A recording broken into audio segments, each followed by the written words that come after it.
ایام التشریق کل 5 دن ہیں.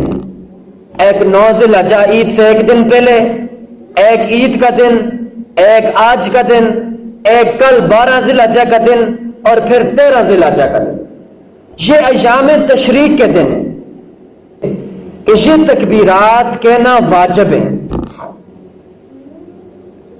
ان تکبیرات کا اہتمام کرنا واجب ہے. ہر شخص کے اوپر جو عاقل ہے، بالغ ہے، مسلمان ہے، ہر فرض نماز کے بعد، چاہے وہ نماز جماعت سے پڑھی جائے یا اکیلے پڑھی جائے، مرد ہو یا عورت، اس کے اوپر یہ تکبیرات تشریق ان دنوں میں جو 5 دن بنتے ہیں، اور ان 5 دنوں کی کل 23 نمازیں بنتی ہیں، اور یہ تقریباً ابھی جا کر اتوار والے دن عصر کی نماز پہ ختم ہو جائے. ان تکبیرات کا ہر فرض عین نماز کے بعد ایک مرتبہ بآواز بلند پڑھنا واجب ہے.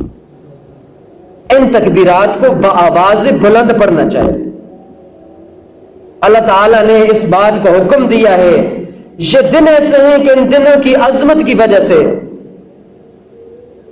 حج کے بھی دن ہیں، قربانی کے بھی دن ہیں، ایام تشریق کے بھی دن ہیں، ان کی عظمت کو اللہ تعالیٰ نے مزید دوبالا کرنے کے لیے حکم دے دیا کہ سارے مسلمان ان تکبیرات کا اہتمام کریں.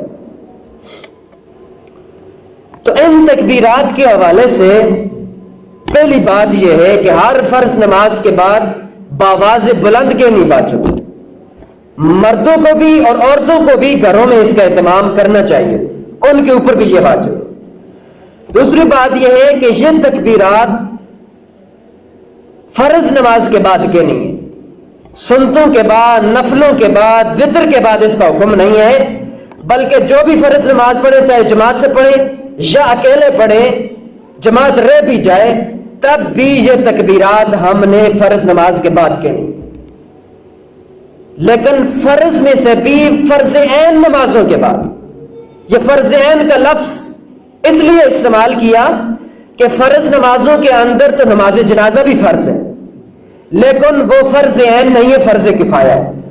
لہذا ان دنوں میں اگر نماز جنازہ پڑھی جائے تو وہ چونکہ فرض عین نہیں، فرض کفایہ ہے، اس کے بعد تکبیرات نہیں پڑھی جائیں.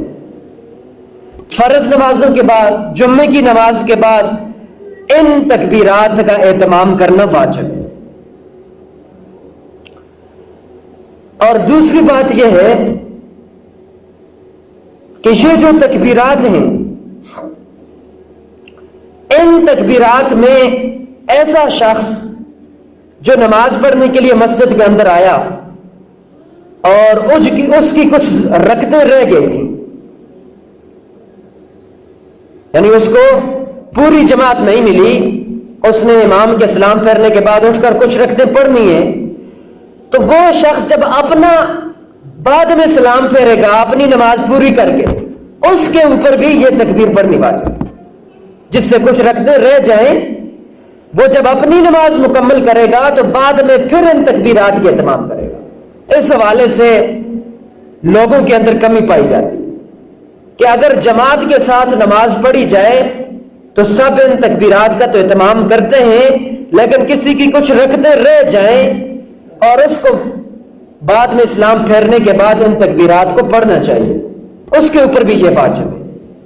لیکن اگر کسی شخص کو نماز کے فوری بعد یہ تکبیرات یاد نہیں رہی تو جب تک وہ آدمی مسجد سے باہر نہیں نکلا یا اس نے جب تک کوئی بات نہیں کی، کسی سے کوئی بات کر لی، یعنی ایسا کام نماز کے بعد کر لیا جو نماز کے خلاف ہے، کسی سے بات کرنا، اس کا وضو ٹوٹ جانا یا مسجد سے باہر نکل جانا، ان صورتوں میں یہ تکبیرات اس سے ساقط ہو جاتی.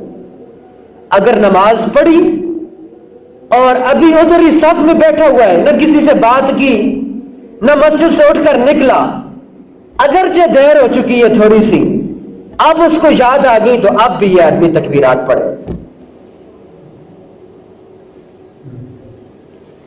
تو یہ اسی طرح پھر ایک مسئلہ ان تکبیرات کے حوالے سے یہ ہے کہ یہ جو تکبیرات ہیں اگر کسی آدمی کی ان دنوں کی کوئی نماز قضا ہو گئی، فجر کی نماز کسی کی قضا ہو گئی، اس میں نماز رہ گئی، اب وہ اگر بعد میں فجر کی نماز ادا کرتا ہے، ابھی ادا کرتا ہے یا جس وقت بھی ادا کرتا ہے مکروہ وقت کے علاوہ، تو قضا نماز پڑھتے ہوئے بھی یہ آدمی اپنی تکبیرات پڑھے گا۔